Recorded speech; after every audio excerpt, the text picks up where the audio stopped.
Chapter 13. Philistines oppress again. Now the sons of Israel again did evil in the sight of the Lord, so that the Lord gave them into the hands of the Philistines 40 years. There was a certain man of Zorah, of the family of the Danites, whose name was Manoah, and his wife was barren and had borne no children.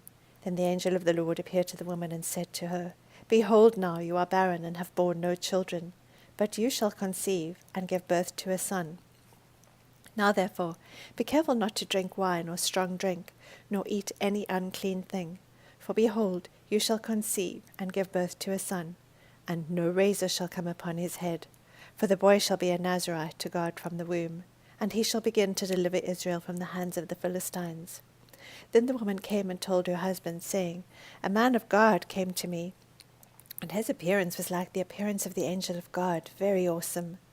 And I did not ask him where he came from, nor did he tell me his name. But he said to me, Behold, you shall conceive and give birth to a son, and now you shall not drink wine or strong drink, nor eat any unclean thing, for the boy shall be a Nazarite to God from the womb to the day of his death. Then Manoah entreated the Lord and said, O Lord, please let the man of God whom you have sent come to us again, that he may teach us what to do for the boy who is to be born. God listened to the voice of Manoah, and the angel of God came again to the woman as she was sitting in the field. But Manoah, her husband, was not with her. So the woman ran quickly and told her husband, Behold, the man who came the other day has appeared to me. Then Manoah arose and followed his wife. And when he came to the man, he said to him, Are you the man who spoke to the woman? And he said, I am. Manoah said, Now when your words come to pass, what shall be the boy's mode of life and his vocation? So the angel of the Lord said to Manoah, Let the woman pay attention to all that I said. She should not eat anything that comes from the vine, nor drink wine or strong drink, nor eat any unclean thing. Let her observe all that I commanded. Then Manoah said to the angel of the Lord, Please let us detain you, so that we may prepare a young goat for you. The angel of the Lord said to Manoah, Though you detain me, I will not eat your food. But if you prepare a burnt offering, then offer it to the Lord. For Manoah did not know that he was the angel of the Lord. Manoah said to the angel of the Lord, What is your name, so that when your words come to pass we may honor you? But the angel of the Lord said to him, Why do you ask my name, seeing it is wonderful? So Manoah took the young goat with the grain offering and offered it on the rock to the Lord, and he performed wonders while Manoah and his wife looked on. For it came about, when the flame went up from the altar toward heaven, that the angel of the Lord ascended in the flame of the altar. When Manoah and his wife saw this, they fell on their faces to the ground. Now the angel of the Lord did not appear to Manoah or his wife again. Then Manoah knew that he was the angel of the Lord. So Manoah said to his wife, We will surely die, for we have seen God. But his wife said to him, If the Lord had desired to kill us, he would not have accepted a burnt offering and a grain offering from our hands. Nor would he have shown us all these things, nor would he have let us hear things like this at this time. Then the woman gave birth to a son and named him Samson. And the child grew up, and the Lord blessed him. And the Spirit of the Lord began to stir him in Mahane-dan, between Zorah and Eshtaol. Chapter 14. Samson's marriage. Then Samson went down to Timnah and saw a woman in Timnah, one of the daughters of the Philistines. So he came back and told his father and mother, I saw a woman in Timnah, one of the daughters of the Philistines. Now therefore, get her for me as a wife. Then his father and his mother said to him, Is there no woman among the daughters of your relatives, or among all our people, that you go to take a wife from the uncircumcised Philistines? But Simon said to his father, Get her for me, for she looks good to me. However, his father and mother did not know that it was of the Lord, for he was seeking an occasion against the Philistines. Now at that time the Philistines were ruling over Israel. Then Samson went down to Timnah with his father and mother, and came as far as the vineyards of Timnah, and behold, a young lion came roaring toward him.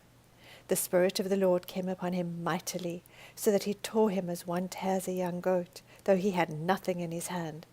But he did not tell his father or mother what he had done. So he went down and talked to the woman, and she looked good to Samson.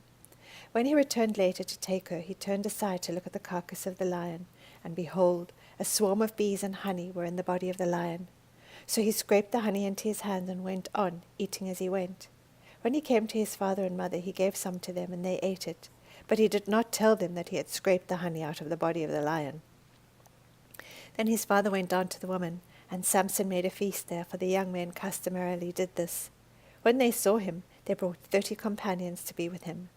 Then Samson said to them, "Let me now propound a riddle to you. If you will indeed tell it to me within the 7 days of the feast, and find it out, then I will give you 30 linen wraps and 30 change of tables. But if you are unable to tell me, then you shall give me 30 linen wraps and 30 changes of clothes." And they said to him, "Propound your riddle that we may hear it." So he said to them, "Out of the eater came something to eat, and out of the strong came something sweet." But they could not tell the riddle in 3 days. Then it came about on the 4th day that they said to Samson's wife, "Entice your husband so that he will tell us the riddle, or we will burn you and your father's house with fire. Have you invited us to impoverish us? Is this not so?" Samson's wife wept before him and said, "You only hate me, and you do not love me. You have propounded a riddle to the sons of my people, and have not told it to me." And he said to her, "Behold, I have not told it to my father or mother, so should I tell you?" However, she wept before him 7 days while their feast lasted, and on the 7th day he told her, because she pressed him so hard. She then told the riddle to the sons of her people. So the men of the city said to him on the 7th day before the sun went down, "What is sweeter than honey, and what is stronger than a lion?" And he said to them, "If you had not ploughed with my heifer, you would not have found out my riddle." Then the Spirit of the Lord came upon him mightily, and he went down to Ashkelon and killed 30 of them, and took their spoil, and gave the changes of clothes to those who told the riddle. And his anger burned, and he went up to his father's house. But Samson's wife was given to his companion, who had been his friend. Chapter 15. Samson burns Philistine crops. But after a while, in the time of wheat harvest, Samson visited his wife with a young goat, and said, "I will go into my wife in her room." But her father did not let him enter. Her father said, "I really thought that you hated her intensely, so I gave her to your companion. Is not her younger sister more beautiful than she? Please let her be yours instead." Samson then said to them, "This time I shall be blameless in regard to the Philistines when I do them harm." Samson went and caught 300 foxes, and took torches, and turned the foxes tail to tail, and put one torch in the middle between tails. When he had set fire to the torches, he released the foxes into the standing grain of the Philistines, thus burning up both the shocks and the standing grain along with the vineyards and groves. Then the Philistines said, "Who did this?" And they said, "Samson, the son-in-law of the Timnite, because he took his wife and gave her to his companion." So the Philistines came up and burned her and her father with fire. Samson said to them, "Since you act like this, I will surely take revenge on you, but after that I will quit." He struck them ruthlessly with a great slaughter, and he went down and lived in the cleft of the rock of Etam.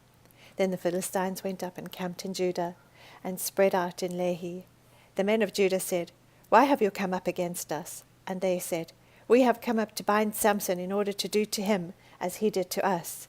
Then 3,000 men of Judah went down to the cleft of the rock of Etam and said to Samson, "Do you not know that the Philistines are rulers over us? What then is this that you have done to us?" And he said to them, "As they did to me, so I have done to them." They said to him, "We may have come down to bind you, so that we may give you into the hands of the Philistines." And Samson said to them, "Swear to me that you will not kill me." So they said to him, "No, but we will bind you fast and give you into their hands, yet surely we will not kill you." Then they bound him with 2 new ropes and brought him up from the rock. When he came to Lehi, the Philistines shouted as they met him, and the Spirit of the Lord came upon him mightily, so that the ropes were on his arms were as flax that is burnt with fire, and his bonds dropped from his hands. He found a fresh jawbone of a donkey, so he reached out and took it, and killed 1,000 men with it. Then Samson said, "With the jawbone of a donkey, heaps upon heaps, with the jawbone of a donkey I have killed 1,000 men." When he had finished speaking, he threw the jawbone from his hand, and he named that place Ramath-lehi. Then he became very thirsty, and he called to the Lord and said, "You have given this great deliverance by the hand of your servant, and now shall I die of thirst and fall into the hands of the uncircumcised?" But God split the hollow place that is in Lehi, so that the water came out of it. When he drank, his strength returned, and he revived. Therefore he named it En-hakkore, which is in Lehi to this day. So he judged Israel 20 years in the days of the Philistines.